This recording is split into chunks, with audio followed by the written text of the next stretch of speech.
Al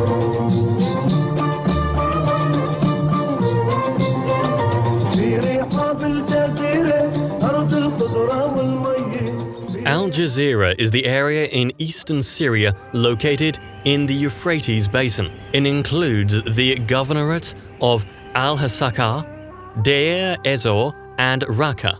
A regular TV report, which the Syria TV used to broadcast, in addition to dozens of other reports produced by the radio and television centers which were located across Syria.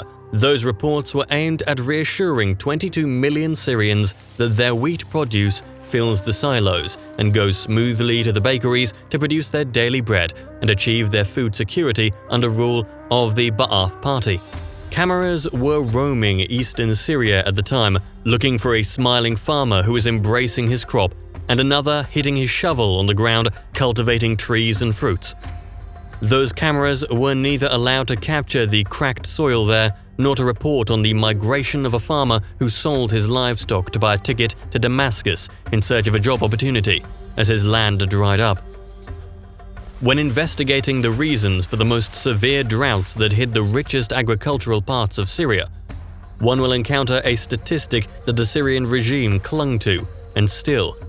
That is, a statistic dates back to the year 2007, which celebrates the abundance and fertility which the region enjoyed before the drought, and which was wiped out by the subsequent drought in the following years when the Ba'ath Party tended to conceal their deep repercussions in fear of undermining the social and class fabric where farmers would have abandoned their lands.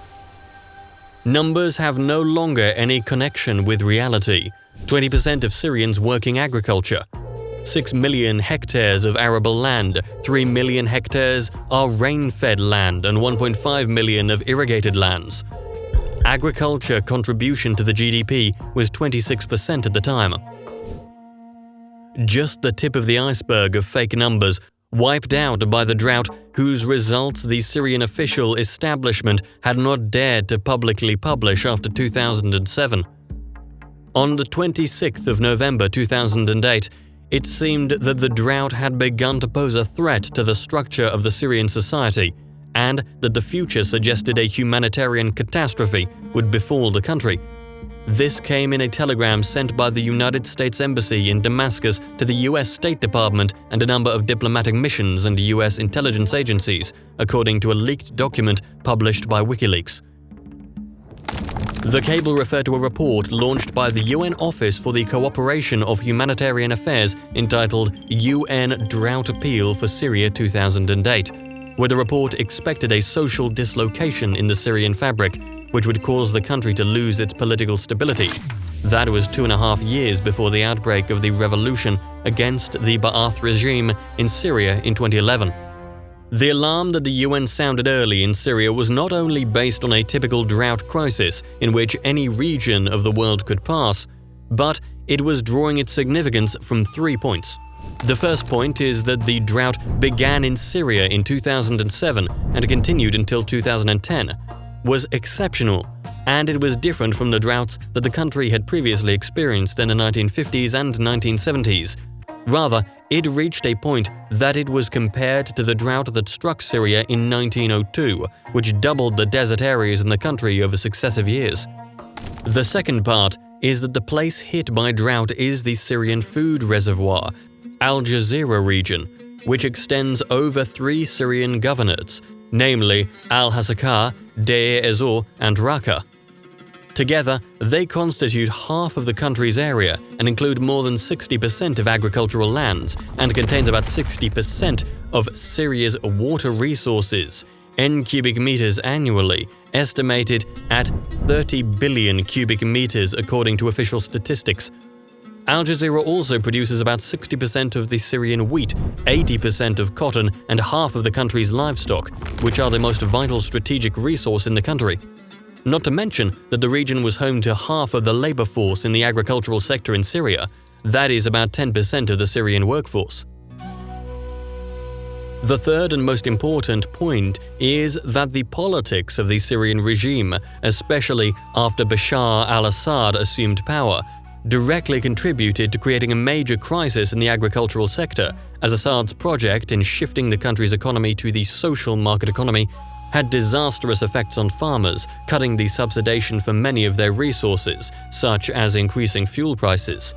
In addition, irrigation projects implemented by the regime in the Jazira region have strained surface water, especially Kahaba River, also giving permissions for drilling wells based on favoritism and corruption, which led to a decline in the per capita share of water to less than 500 cubic meters annually in the Khabur Basin, a figure equal to half of the presumptive water poverty limit estimated at 1,000 cubic meters per person per year, according to the United Nations.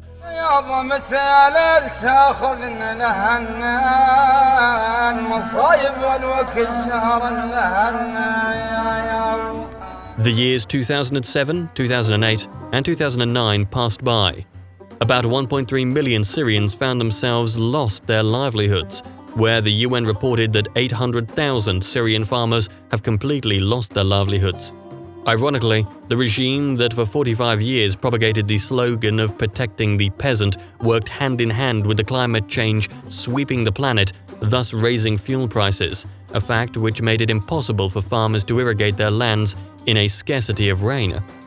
Moreover, fodder prices doubled against a decline in livestock prices. Farmers sold their livelihoods for less than 40% of their market prices and went to the outskirts of Damascus and Aleppo, creating a new class of poor people looking for job opportunities in the peripherals of the harsh big cities, while their home region became permanently excluded from development plans. By the year 2008, almost 25% of the population of Al-Hasakah Governorate, known as the Syrian food basket, left their farms, whereas 24 schools were closed and a new generation of school dropouts were scattered around the cities living on the crumbs.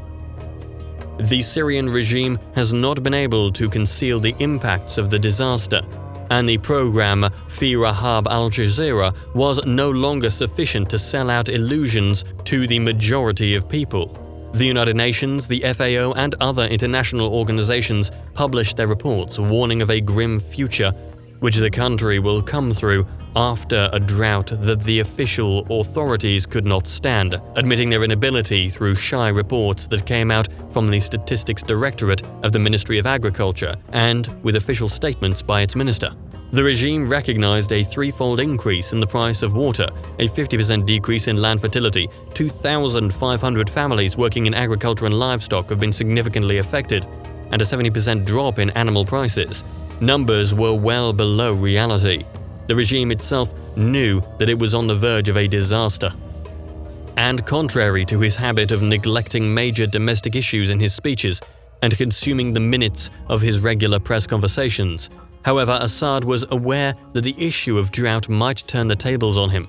A month and a half before the protests against him erupted, he spoke twice in an interview with the Wall Street Journal about the issue of drought. We have to take into account that 60% of our society are farmers, so about 60% of our economy depends on water, and when you have a shortage of water, you have a lack of growth. No one survived the disaster. Those who left his land did not find help in finding a decent alternative life in major cities. They failed to integrate into a society where institutions and social values were consumed by corruption, and its economic structure was eroded, leaving the majority of its citizens below the poverty line. Despite all international efforts, those displaced had no hope in return. The scene of those who were not displaced was enough to show that life on the outskirts of cities is less catastrophic. Those who remained in their lands became a very poor group, suffering above all from malnutrition.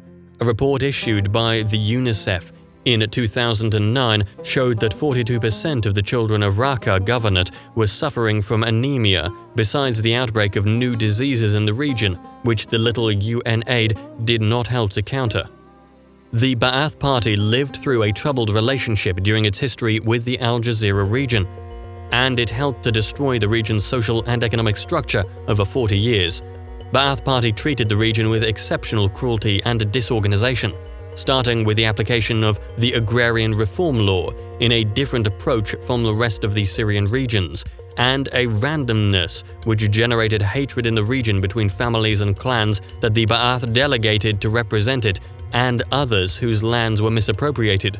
Local conflicts were created under the Ba'ath Party, which viewed the Jazira as a fertile and generous land in which a diverse social components coexist with their different affiliations, nationalities, and religions. The regime has surrounded the region by Arabs who lost their lands in the flooding caused by its water projects, and the regime's Ba'athists were granted licenses to dig wells and launched disorganized irrigation projects which dried up the water resources, which were among the most prolific springs of water in the Middle East, and changed the strains of their wheat, undermining the ability to withstand drought. Eventually, about 4 million citizens became an easy prey for any dry season, which literally happened. Jazira, whose inhabitants today buy wheat imported from abroad, is the same region in which the single-grain wheat Triticum monococcum was found in 8500 BC in the village of Tal al-Maribet, which is thought to be the oldest known agricultural village in the world. It is the same village which produced and husked rice, milled the cotton and squeezed its seeds, without any engagement for political authorities, in the middle of the last century. It was Al Jazira region which gave birth to poetry of fertility and water recorded on the clay tablets of its civilizations. The Al Jazira region quickly moved from drought to war, so what survived a drought and scarcity of water was consumed by war.